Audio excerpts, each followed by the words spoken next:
सरस्वती भूख से परेशान हो गई थी। सुबह से मालती ने उसको खाने के लिए कुछ भी नहीं दिया, क्योंकि सुबह नाश्ते में उसने आलू के परांठे बनाए थे और वह भी ख़त्म हो गए थे। इसलिए सरस्वती दोपहर के खाने की राह देख रही थी। पर मालती ने सुबह पेट भर के नाश्ता किया था, इसलिए वो दोपहर का खाना नहीं बनाने वाली थी। अत्यंत भूख से परेशान हो रही सरस्वती मालती के पास गई और बोली, मुझे बहुत ज़ोरों से भूख लगी है, खाने के लिए कुछ दे दे। सरस्वती का कहना सुनकर मालती मुंह टेढ़ा करके बोली, दिन भर सिर्फ आपको भूख ही लगती है, दूसरा तो कुछ भी काम नहीं रहता आपको। उस टेबल पर चने रखे हैं, वही खाकर पानी पी के सो जाओ। आज दोपहर को मैं मेरी फ्रेंड के साथ बाहर जाने वाली हूँ, इसलिए खाना तो रात को ही बनाऊंगी। ये सुन के सरस्वती का मन उदास हो गया। फिर सरस्वती धीरे से बोली, तू कहे तो मैं खुद के लिए कुछ बना लूँ। मालती गुस्से से बोली, एक व्यक्ति के लिए खाना बनाओगी क्या आप? सोचकर मालती किचन में गई और उसने फ्रिज में रखे हुए बासी चावल निकाले। अचार के साथ वह चावल थाली में परोसकर सरस्वती के आगे रखकर बोली कि खा लो। ऐसा कहकर पर्स लेकर मालती घर के बाहर चली गई। चावल फ्रीज में रखे थे, फिर भी वह खराब हो गए थे, उनसे गंदी बदबू आ रही थी। सरस्वती ने गुस्से से वह चावल डस्टबिन में डाल दिया। उसके बाद उसने दाल चावल निकालकर अपने लिए गरम गरम खिचड़ी पकाई और पुदीने की चटनी के साथ खाई और सब बर्तन घिसकर किचन साफ किया और चुपके से अपने रूम में जाकर सो गई। मालती ने भले ही खाना पकाने से मना किया था, पर घर उसका भी था और वह खुद का खाना खुद बना सकती है। दूसरे दिन सुबह सरस्वती अपने रूम में बैठी थी। उतने में उसका बेटा रमेश उधर आया और बोला, माँ आजकल महंगाई बहुत बढ़ गई है, मुझसे घर का खर्च चलाना भी बहुत कठिन हो रहा है। ऊपर से पापा की 13वीं पे भी बहुत खर्चा हुआ। माँ मैं सोच रहा था कि एक रूम किराए पर दिया जाए, घर का किराया आने पर घर खर्च में थोड़ी मदद होगी। सरस्वती बोली, बेटा तुझे जो ठीक लगेगा तू वही कर। उसके बाद रमेश गला साफ करते हुए बोला, माँ तेरा रूम खाली कर दे और नीचे के छोटे रूम में शिफ्ट हो जा। उस छोटे से रूम में टॉयलेट और बाथरूम नहीं है तो उसे कोई किराए पर नहीं लेगा। सरस्वती चौंक गई और बोली, वह रूम तो बहुत छोटा है और वो तो स्टोर रूम है, मैं उधर रहूँगी तो टॉयलेट बाथरूम कैसे जाऊँगी। रमेश बोला, माँ तू आंगन के टॉयलेट में जाया कर, तू तो घर ही रहती है ना। जिसको हम रूम किराए पर देने वाले हैं उसको तो सारी सुख सुविधा चाहिए होती है ना। वैसे भी ये रूम बहुत बड़ा है, पापा के जाने के बाद तुझे इतने बड़े रूम की क्या ज़रूरत है। सरस्वती कुछ क्षण के लिए शांत रही और सोचने के बाद बोली, टेरेस पर जो रूम है वह भी हम किराए पर दे सकती हैं, उस रूम में सुख सुविधा भी है। उस पर रमेश बोला, नहीं माँ, वह रूम हम किराए पर नहीं दे सकते, वह अपने मेहमानों के लिए रखा है। तुझे तो अच्छे से पता है कि मालती के मायके वालों का आना जाना चालू रहता है, इसलिए एक्स्ट्रा रूम मेहमानों के लिए रखना पड़ेगा। सरस्वती सब कुछ समझ गई थी कि बेटे ने तो उसका ही रूम किराए पर देने का निर्णय लिया है, क्योंकि वह बुढ़ापे में बेटे और बहू पर आश्रित थी। इसलिए रमेश ने जो कहा उस पर सरस्वती ने ज़्यादा विरोध नहीं किया। उसने अपना थोड़ा सामान लिया और छोटे रूम में शिफ्ट हो गई। उधर पुराने छोटे रूम में उसका जी घुट रहा था, तब भी वहाँ उस रूम में दिन काट रही थी। नया किराएदार आ गया था, सब पहले जैसा ही चल रहा था। घर में आए हुए किराएदार का नाम अशोक था, एक एनजीओ में काम करता था। वह हर रोज मालती और रमेश सरस्वती के साथ कैसा सलूक करते हैं वह देखता था। वह देखकर उसको बहुत बुरा लगता था। धीरे धीरे सरस्वती अशोक को अपने बेटे जैसा मानने लगी। अशोक भी आते जाते सरस्वती का हाल पूछता था और उसका ख्याल रखता था। रमेश और मालती को सरस्वती से कुछ लेना देना नहीं था। मालती बचा हुआ खाना उसकी थाली में रखकर जाती और बेटा तो उसकी तरफ देखता भी नहीं था। सरस्वती पहले ही समझ चुकी थी कि उसका बेटा अब पहले जैसा नहीं रहा, वह बदल गया है। फिर भी वो आंख बंद करके कैसे पालतू पशु जैसे उस घर में रहती थी, क्योंकि बुढ़ापे में उसका दूसरा किसी का सहारा नहीं था। रोटी के 2 टुकड़ों के लिए उसको उनके सहारे रहना पड़ता था। कभी कभी सरस्वती को बहुत रोना आता था। सरस्वती अशोक को अपने मन की बात बताने लगी। उनके पति की मौत बेटे की लापरवाही से हुई थी, पर वो ज़्यादा नहीं बोल पा रही थी। जब पति काम पर जाते थे तब घर में हम दोनों को बहुत मान सम्मान मिलता था। जब वह काम करने में असमर्थ हो गए तब रमेश को उन्होंने घर खर्च में मदद किया कर ऐसा कहा। ये बात रमेश के मन को बहुत लगी।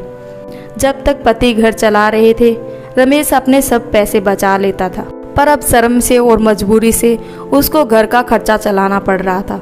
धीरे धीरे माँ बाप का खर्च उसको बोझ लग रहा था, लेकिन वह स्पष्ट रूप से कुछ भी नहीं कह सकता था। इस बीच पति का स्वास्थ्य बहुत बिगड़ गया और वे चल बसे। डॉक्टर के पास जाने से पता चला कि उनको निमोनिया हुआ था। डॉक्टर थोड़ी महंगी दवाइयाँ लिख कर देते थे, तो रमेश ने सोचा पैसे बचने चाहिए, इसलिए रमेश आधी दवाई लेकर आता था। शुरू में पति का स्वास्थ्य सुधर गया, तब रमेश ने उनकी गोलियां औषधि बंद कर दी थी। पति भी इन चीज़ों पर ज़्यादा ध्यान नहीं देते थे, लेकिन एक रात में उन्हें सांस लेने में बहुत परेशानी हुई। सरस्वती घबरा गई और वह भाग के रमेश के कमरे का दरवाज़ा खटखटाने लगी और कहने लगी कि पापा का स्वास्थ्य बिगड़ गया है, चल हम उन्हें डॉक्टर के पास लेकर जाते हैं। उस पर रमेश बोला, माँ मुझे अभी सोने दे, मुझे बहुत नींद आ रही है, हम सुबह पापा को डॉक्टर के पास लेकर जाएंगे। ऐसा कहकर उसने दरवाज़ा बंद कर लिया था। सरस्वती रात भर पति के तकिए के पास चिंतित बैठी रही।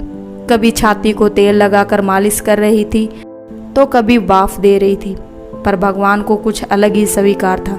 सुबह तक उनकी मृत्यु हो गई थी। घर में कब्रिस्तान जैसी शांति थी। रमेश रोने का नाटक करने लगा। मालती तो ऐसे रो रही थी कि जैसे उसको वास्तव में ससुर चले गए। इस बात पर बहुत दुख हो रहा है। सबसे ज़्यादा धक्का लगा सिर्फ सरस्वती को, पर वह कुछ बोल नहीं पा रही थी। सरस्वती की आंखों में आंसू आ रहे थे और उसके होंठ थर थर कांप रहे थे, जैसे कि वो कहना चाहती है कि अब रोने का नाटक क्यों कर रहे हो, मेरे पति की मौत के आप दोनों जिम्मेवार हो। पर वह कुछ बोल नहीं पाई। क्रियाक्रम कर दिया गया। सरस्वती की दिमाग में हमेशा एक बात चलती थी, रमेश ने लापरवाही नहीं की होती तो आज मेरे पति जिंदा होते। उनकी मौत के बाद मालती और रमेश का व्यवहार बहुत बदल गया था। सरस्वती को भी उनके व्यवहार की आदत पड़ गई थी, इसलिए वह उनकी तरफ से कोई भी अपेक्षा नहीं रखती थी, पर उसका मन उसे अंदर ही अंदर खाए जा रहा था। ऐसी औलाद को सबक नहीं सिखा सकती। एक दिन उसका किराएदार अशोक उसके पास आया और सरस्वती को कुछ बातें उसने समझाई। वह बातें सुनकर सरस्वती की आंखों में एक नई उम्मीद जगी। दूसरे दिन सुबह सरस्वती मालती और रमेश के पास आई और बोली, मुझे तुम दोनों से बहुत ज़रूरी बात करनी है।